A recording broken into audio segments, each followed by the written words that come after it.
I can't believe in the first half of 2026, two movies would raise the question, do you really want to be with this person? First with the drama, and now obsession? Here we are.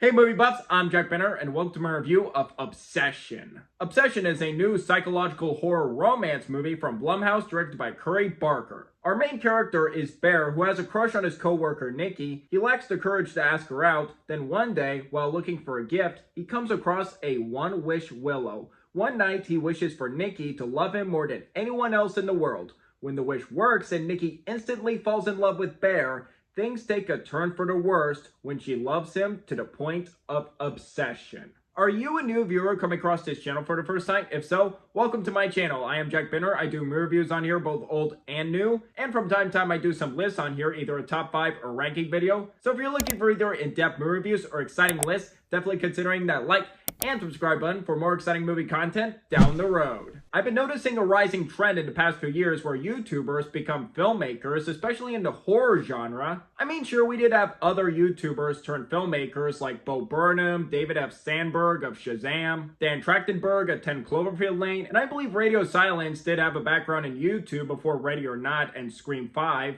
But it's particularly in the post-pandemic era where I've been noticing this trend, and some of these horror films directed by YouTubers can vary in quality. For example, Raka Raka made 2 phenomenal A24 horror movies with Talk to Me and Bring Her Back, and then with film critic turned filmmaker Chris Stuckman when he made Shelby Oaks, which I was not a fan of. The more I've thought about it, the more I dislike it. And recently, Markiplier just had a movie with Iron Lung, which I heard was pretty good. And right around the corner, we got King Pixels making his film debut off of his internet series Backrooms, which I can't wait for. And a new addition of a YouTuber turned filmmaker making a horror movie, Curry Barker. And I haven't seen, I believe it's a short that's an hour long of Milk and Cereal, but I do plan to check that short film out after I've seen this movie. Obsession premiered at TIFF last year to rave reactions, continuing through other film festivals in the first half of the year. With the critics lauding this movie as the best horror film of the year, you gotta go see Obsession. As much as that praise was getting me so excited, there was another part of me that was thinking, is this movie really gonna live up to the hype for me? After all I've heard, I went in to see this movie excited last night. So, did Obsession really live up to all that hype?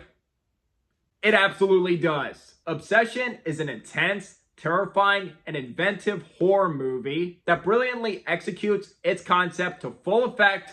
Love this one. This was insane.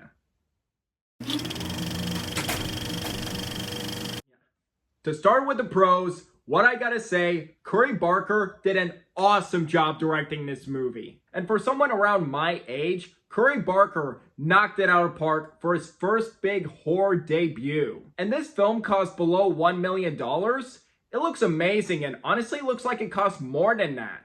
What I appreciate about his direction here is how he let the story plays out by taking its time in the beginning with Bear's depression, his lack of courage for asking out his crush, and then to the point where he makes that wish. He does know how to take its time with the story to establish characters, to make sure you're invested in the story first before the terror. And he also does a great job with long takes, that he makes sure to never drag them out too long and cut when necessary. And my favorite attribute to Barker's direction is his use of shadows that was striking.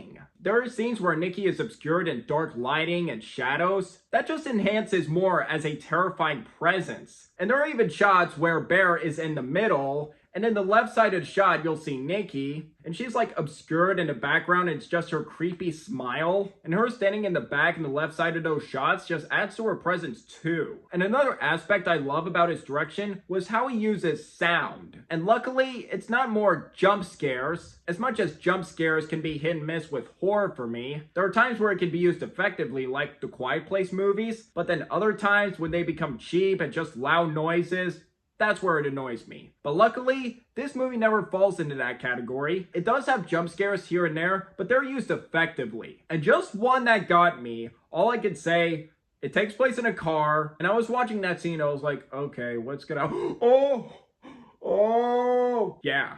that got me. And when it gets loud, other than jump scares with Nikki's behavior when she yells, and her yelling and noises when she goes crazy, that's honestly just as scary as any movie monster to me. But he also does tell a story that is both inventive and interesting equally, where this movie does have a creative concept of someone having a crush with a monkey's paw. The One Wish Willow is a product that can grant any wish and just say what your wish is, break it in half, and it'll come true. Originally, Bear sees it as a joke. I was like, this has no magic. But after being unable to express his feelings to Nikki, he does use it, and surprise, it does work. And Nikki and Bear are happy in a relationship with a little montage of them being happy together. Until when Bear starts to learn information about Nikki, that's where things go awry. And the scene in the restaurant where Nikki gets loud, oh god, that made me uncomfortable. I was like, oh, this is where things are gonna get intense. Here we go. And just right from there, I was even more hooked, and I was in for a wild ride this movie took me on. But it's not just a one-dimensional horror romance movie. It actually does make you think a lot, and just adding a little be careful what you wish for story as well. This movie has been making me think a little bit and raising questions in my mind. Like with being your crush, is she really the girl of your dreams? Emphasis on really? Or if she's a friend to you, would it work better as a platonic friendship than a romantic relationship? And also, there's another option of a more supportive girl for you that would be a great choice for your girlfriend. And she's right in front of you. She's not psychotic at all. Just go for her instead. And raising those questions did make me look at this movie on a deeper level, how it explores false relationships and true romance. How much it makes me think, how much do you really love someone? Do you really love someone for who they are and they're also beautiful? Or you just really love the idea of her more than a person? And I have been seeing interpretations of this movie of who is the real villain of Obsession. Would it be Nikki or Bear? And the more I've been thinking about it and watching other analysis videos, I have been leaning towards like, you know, Bear is not entirely innocent here. I mean, sure, it would have been easy to make Nikki entirely evil here given her behavior, but with Bear, there are moments where you think, should I sympathize with this guy or not? And speaking of Bear and Nikki, what I absolutely got the laud here and what I've been waiting for, the two leads from both Michael Johnson and Ida Neverett. And this is the first time I've ever seen both those two actors act. Oh my god, they both absolutely killed it in this movie. First, starting with Michael Johnston and his performance as Bear, he is terrific. He does a great job at nailing a timid and socially awkward person, being a friend to Nikki and getting the courage to ask her out. Then once he's happily in love with Nikki and his descent into madness begins, he especially shines there. And what I love about his acting is just all in his eyes later in this movie. And you can just probably tell just by staring at his eyes, he's like, what have I done? What have I got myself into? And just the absolute nightmare with this wish that he has granted, he sold that. And now to the absolute scene stealer of this movie, Ida Neverett, who I hope I pronounce her name correctly. If I do butcher it a little bit, I apologize. And again, this is the first time I've ever seen her act. She is a revelation in this movie. Holy crap. And she is the one component in this movie to make it a terrifying experience. That should absolutely work. If done poorly, it would have been way too over the top or exaggerated. Thankfully, it's not the case here. She is outstanding here. And this just might be the best female performance I have seen this year so far. And I also liked how both leads have their different transitions from being normal to their descent to madness. How she starts out being normal, funny, and trying to be a loyal friend to Bear. And then once that switch happens and she becomes psycho, that's where her performance goes above and beyond. From her facial expressions, unhinged mannerisms, unsettling screen presence, and insane vocal variety, all make for an incredible performance here. There are moments where she can be charming and she can find that switch to go crazy, and my god, she absolutely killed it here. And she's also amazing at being unpredictable, where it was like, what is she gonna do next? Particularly in a party scene where Bear is reading a dare on the back of a Jenga block, and one little dare that Bear reads, I was like, oh no, is Nikki gonna harm someone, or yell, I don't know what she's gonna do, I'm scared. And she's just so great at being expressive and using her body in certain scenes. And even in scenes where she's absent, she just leaves this presence in the entire film. And her smile just adds creepiness too. And they're both co-workers, and there's a scene where Bear goes to work and she's on her day off. And she was like, oh, I packed you a lunch. I'm gonna miss you while you're at work. And she does this smile where she's like, I'll wait for you to come home. And she's just standing there with that creepy smile like... And I was thinking, are they gonna cut anything? What's going on? And then I hear the noise of her wetting herself. And the camera pans down to her piss, and I'm like,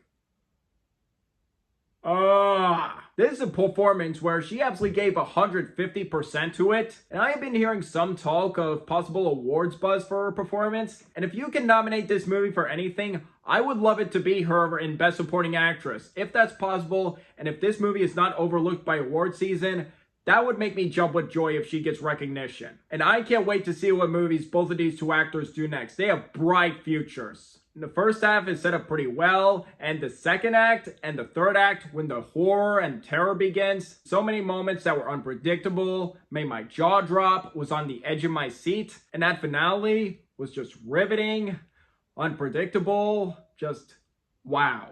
And there was just some haunting and horrific imagery in this movie that has not left my brain, that just, oh God.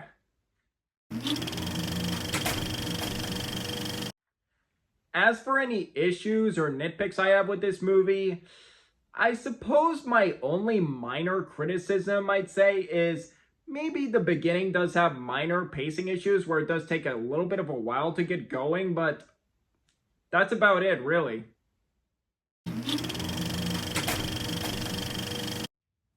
To sum up, Obsession absolutely lives up to the hype as the best horror film of 2026. This is a wild, disturbing, and demented horror movie that's also an interesting take on an unconventional romance. Curry Barker absolutely knocks it out of the park with his vision. It's equally creative and thrilling. And two fantastic lead performances from Michael Johnson and Inda Neverett, and the latter is particularly awards-worthy here. I would highly recommend this movie to you if you're fans of the horror genre. This is a must-see, and if you've been hearing about the hype of this movie, and if you love the idea of this film and sounds interesting, please go see it. And hey, we're getting some pretty good horror movies in 2026 so far. In January, we had 28 Years Later, The Bone Temple, and Send Help, which I both really liked.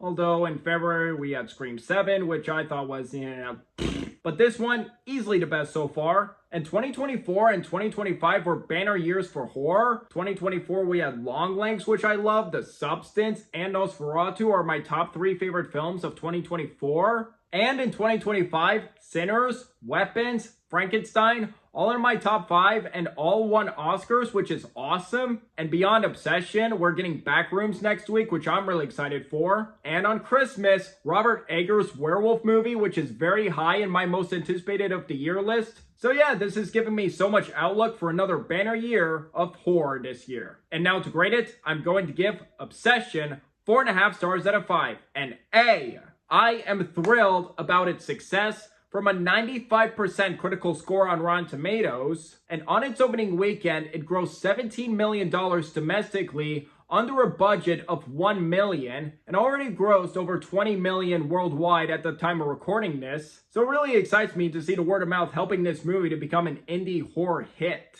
And with this and Rock Rocka, it's awesome to see YouTubers break out as horror filmmakers to show their talents. I can't wait to see what Curry Barker does next in the future. After this, I love this movie. Please go see it. A horror must-see film. So I would like to hear from you guys. What do you guys think of Obsession? If you've seen it, do you agree, disagree with my review? Or if you haven't seen it, are interested in seeing the film or not, let me know down below. Did you enjoy hearing my thoughts on this movie? Want to see more reviews like this in the future? If yes, please hit that like and subscribe button if you're new here, and don't forget that notification bell for my next upload in the future. It really means a lot. My social media links are in the description down below. You can find me on Instagram and TikTok, and if you'd like to see my written reviews, I do have a letterbox, so if you'd like to follow me on there. And until the next video, I'm Jack Benner, and look forward to another movie review.